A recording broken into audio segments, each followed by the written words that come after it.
Okay, hang in there. Rajesh Parve also joining us, the head of technical and deliberative research at Axis Securities. Afternoon, Rajesh. Before we talk any specific stocks, etc., the markets are not at that high point of the day, but today, once again, is the broader markets that a lot of us are talking about besides the earnings specific nifty companies. So when you look at the broader markets and what we saw over the last couple of days, big changes in that were apparent, people must have bought in dips, etc. Your take? Yeah, good afternoon. So, if you look at the overall broader market, market is in bullish territory itself. We have seen some bit of correction in the mid cap, small cap space, but still the kind of recovery we have seen since last trading session, and the follow buying is still continue on the mid cap as well as in the small cap space. So now again, looking at the Nifty as well as the Bank Nifty, both indices are in comfort zone, and looking at the data setup on the derivative side also, it's showing that sooner or later we will see another up move in the banking stocks, because a lot of accumulation activity has been witnessed in the banking space in last couple of trading sessions. So looking at the setup, though today we have a weekly expiry, so some bit of pressure at the higher level, but overall the setup looks positive, and we may expect breakout on the higher side in the day one or two in the coming trading session. Especially if you look at the mid cap and small cap space, a lot of profit booking was there, but the kind of recovery we have seen in the quality mid cap is suggesting that this trend is likely to continue further on the higher side only. And the dip which is we have seen in the stocks which have shown correction in last, especially in last week, are again getting the buying interest. So we believe that one should use these dips as a buying opportunity, and then this momentum is likely to continue further higher.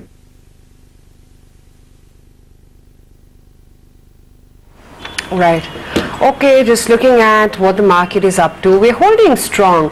Sudeep, what is it that you're making of pharma? Because we heard it from DRL, we heard it from Lupin, and we've heard it from Cadila as well. Because US generic pricing pressure seems to be a reality which is hitting pharma hard, which is as a sector and as a performer had a parabolic move since the 2020 lows. Yeah, absolutely right. I think the US pricing pressure is really affecting the P&L and the performance of the large Indian pharma companies who have significant exposure in the US markets. So there are a couple of things I would like to mention here. One is our belief in that pharma stock isn't shaken. I think it's a temporary blip. This may last for some time.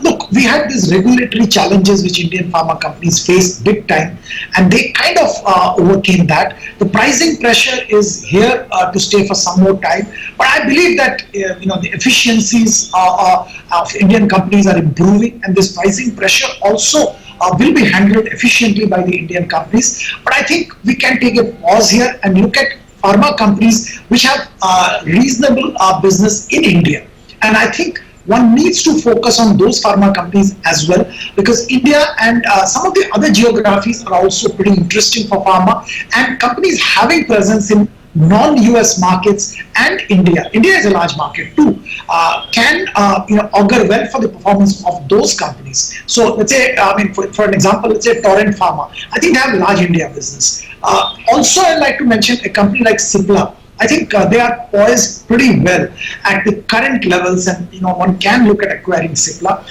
Amongst the other players, I think Sun can still be looked at. Yes, there's a pricing pressure. Yes, there are challenges, but I think at current valuation, Sun also does look attractive. But I think it will be incorrect to lose faith and lose hope in pharma. If you are an investor in Lupin, if you are an investor in some of the other companies which have shown a stress in their the performance, I think if you can be a little patient, the stocks and the sector will reward you. Yes, there is a challenge in US pricing, but it's a matter of time before it disappears.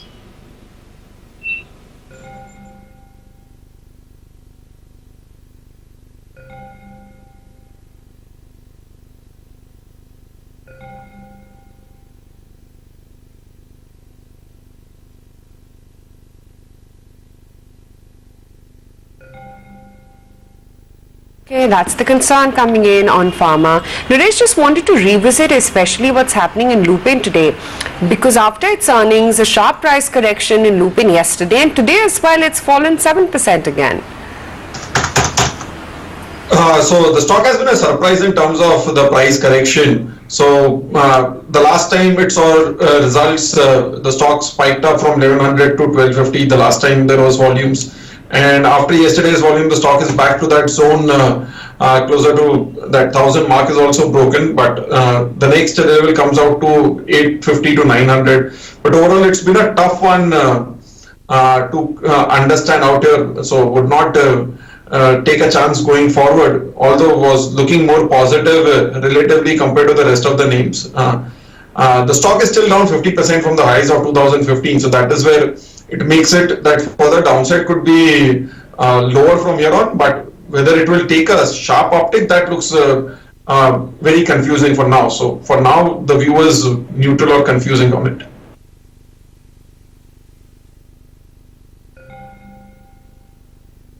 Okay, we've been telling you how IRCTC as well as Bharat Forge today are standing out because of the earnings and the way they have reacted. My colleague Shrishti joining us to give us more details of what exactly it is that Bharat Forge has announced that's getting such a big thumbs up from the markets. Hi Shrishti.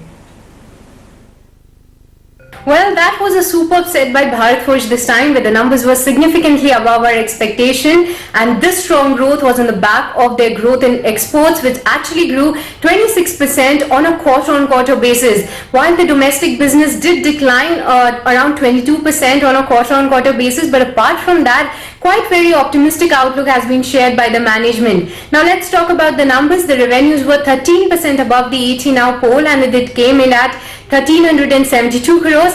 The EBITDA was recorded at 391 crores, and just to mark the margins, where all the auto companies have been taking a hit on their margins because of the commodity cost inflation and also the semiconductor shortage issue impacting the production levels. But this was not the case for Bharat Forge, where the margins have actually improved on a YOY and a quarter-on-quarter basis, and they came in at 28.5% on the back of a favorable product mix. In the bottom line, the company recorded a profit of 167 crores, but that includes an exceptional item of 61.6 crores, and that's the cost of the VRS scheme implemented in their Chakan plant. But the company did inform that their North America Class 8 production actually was flat in this quarter on a quarter-on-quarter comparison, but that was up around 14% on a YOY basis. But going forward, the company holds quite an optimistic outlook for their domestic business recovery, and also they are hopeful that their industrial production, their industrial business has actually started the signs, showing signs of green shoots, and they are hopeful of a good recovery over there too, and we are definitely seeing a green uptick on the stock. Right, thanks a lot for joining us with that, Shrishti. Let's get to a soundbite now of Sunil Subramanian, the MD and CEO Sundaram Mutual, who's talking about the 3 pillars of infrastructure, and of course the national infrastructure pipeline being right at the center of it. Now you're seeing a lot more focus by the center also when it comes to pump priming the economy. Yesterday, for the first time since the second wave, Prime Minister addressed the Confederation of Indian Industry. Nearly 7,000 members had logged in. You had seen the who's who of India Inc. present, where the Prime Minister put the ball squarely in the government's court, in the industry's court, and said it's time to start increasing capex, it's time to start taking risk. And here is Sunil Subramanian talking about the role infrastructure can play. The 3 pillars to infrastructure are National Infrastructure Pipeline, the PLI scheme, and the housing real estate sector boom. These are structural changes which are going to benefit in terms of actual earnings, and the institutions understand this model well. So that's where they will put their money. So they will continue to get support. So the rally will not fizzle. In fact, these people will drive those up. Retail investors, right, if and when there's a correction, you got to see how they behave. It's an unpredictable, this new set of retail, right? When suppose there's a strong taper announcement and there's a strong reaction in the larger cap space in the market, right? How will these retail so-called Robin Hood investors react is still an unknown commodity, right? So far, they have shown a resilience. I hope that sustains and continues. But if they panic, if that happens, then the froth in these new age IPOs will come down, then your old economy, traditional valuation based model based thing will dominate the stock market. So I think what you say is that one section of the market may drive this one way, but overall the market, the mix may change a little bit, but I would still say our standard fundamental growth at a reasonable price basis of investing in the market is not going to go away and will continue to support the kind of sectors that you spoke about. Okay, counting down to the market close, just 10 odd minutes to go, less than that actually. Let me take it across to Vivek, find out what the dealing room chatter is this afternoon.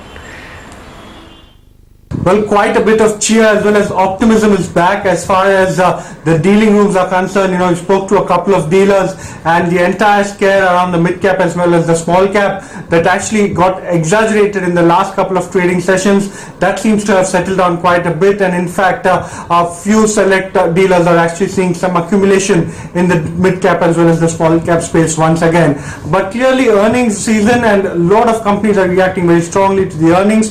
Bharat Forge, now this particular company has delivered a handsome beat across most of the parameters, and in fact one of the key segments, the oil and gas segment, the company has said that it is seeing some revival there as well. So overall very strong results with very strong order inflows as the class 8 net truck orders are concerned, and which is why dealers believe EPS upgrades could come in as far as Bharat Forge is concerned.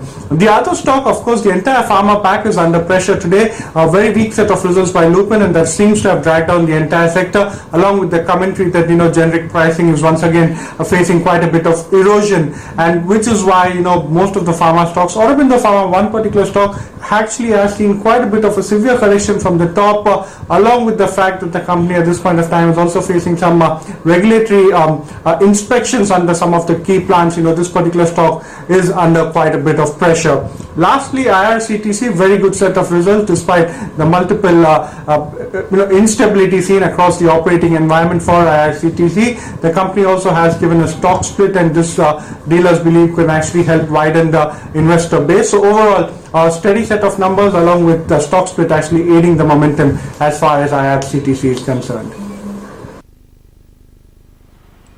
Bharat Forge clearly strong numbers and a strong surge as well in the stock price. Sudeep, that's the thing, right? While the pure play auto industry tries to settle down all the woes from the EV disruption, from the chip shortage, the better way to play even the EV cycle would be via ancillaries. Absolutely right. I think this is what fortunately, Asha, we've been telling our investors that the last 6-8 months, when this EV thing became dominant, the chip shortage became a reality. We have been extremely cautious on the automobile sector, and there is no great uptick in numbers as well. That's a reality on ground. Yes, commercial vehicle segment did show some signs of recovery, but other segments haven't shown any great recovery yet. So the best way to play the automobile upswing or the global demand. In fact, the auto anchors are also suppliers to the largest automobile companies in the world. They are not restricted to India. So if you really are playing this cycle through Bharat Forge, you're actually banking not only on India's automobile demand, but predominantly US large commercial vehicle, because they play a big role there.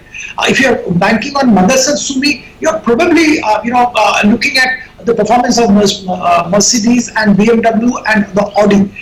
So it's a much wider canvas, and I believe strongly that the auto ancillary companies have a bigger flexibility, much more flexibility to pivot towards the EV revolution, which is kind of expected. The traditional vehicle manufacturers will take time in kind of moving in that direction. They have an existing base. It's extremely painful. Whereas for the auto companies, they will very easily move, because most of the components will be common. The engine is what is basically getting replaced, and that's the whole challenge. So the other ancillaries which are manufactured with a little bit of tweak, with some improvement, I think this will work. And a company like Motherson Sumi or Bharat Forge, who have international operations and have acquired international companies, are very well positioned to benefit out of that. And in fact, I have been recommending both these companies, Motherson as well as Bharat Forge.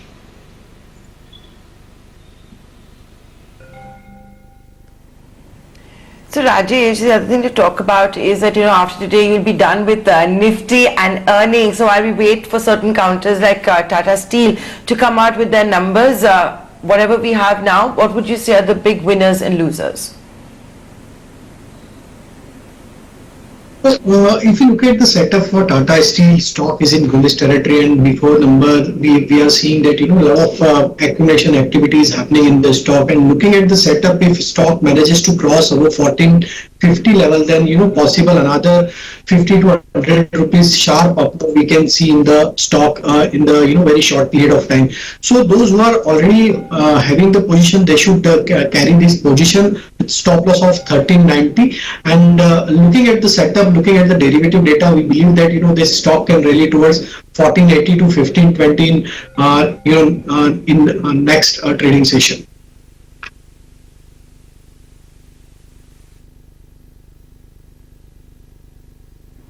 And Sudeep, if I were to ask you the same question, that by the end of today you'll be done with Nifty and earnings, for you, the winners and losers?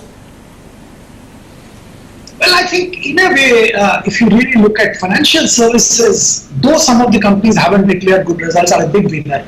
Look at what has happened to large private sector banks and large public sector bank as well. Look at SBI and ICICI. I think they came out with a fantastic positive surprise. SBI results propelled the entire BFSI space for some time. ICICI results gave us hope for the future. So this I will single out as the most important revelation for this results season. Yes, some of the other sectors came out with fantastic results and they were kind of unexpected lines. But a pleasant surprise in this quarter was the large banks, ICICI and SBI. Sudeep, great to have you on the show. Thanks as always for taking the time out and joining in. Let's begin winding up trade then. 16,363 is where we're shutting shop for the Nifty futures. So a record close in that sense, 79 points higher, breath in the green, 110 stocks going home as advances. And I think it's the first time in about 10 trading sessions, if not more, that the market breadth is actually closing in the positive in favor of the advances. Power Grid, TechM, Tata Motors, Technologies, L&T, Titan, NTPC, Tata Consumer, ICICI Bank, HDFC Life are all winners in today's trading session. For the broader markets, it's been Bharat Forge all the way, a 6% move coming in there. Apollo Tyres, IRCTC, these are all big gainers. Along with that, United Spirits, IGL, Apollo Hospitals as well have seen some decent moves come by. On the flip side, there's been weakness in Eicher Motors, and quite starkly so, ahead of its numbers later today. 5% lower is how it's stepping into its numbers. BPCL has reacted negatively after its numbers. ONGC, IOC, M&M, Reliance as well have been a lot tempered. And from amidst the broader market movers, the sharp correction has come in Lupin. 7% gone yesterday, 7% down today too. Cadila as well, after its commentary post the Q1 numbers and US generic pricing pressure, that's lost a fair bit. So has Oro Pharma as well as IDFC First. Nayantara?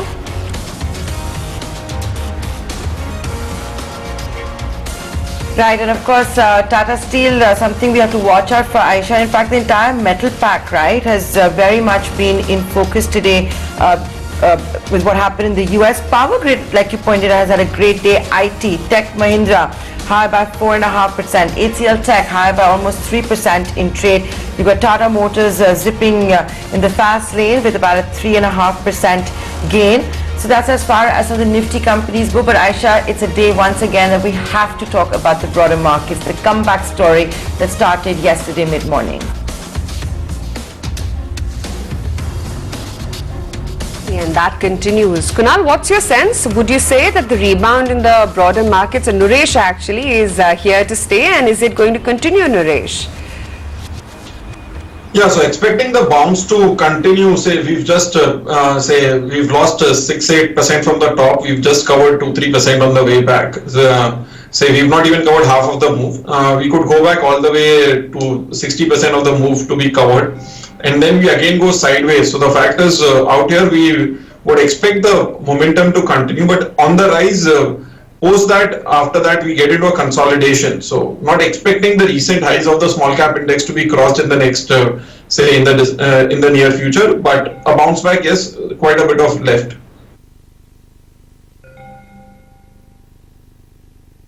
Nilesh, great to have you on the show. We'll see you again with all the market action tomorrow morning. For now, it's a goodbye on this edition of Closing Trades and from Nayantara and me.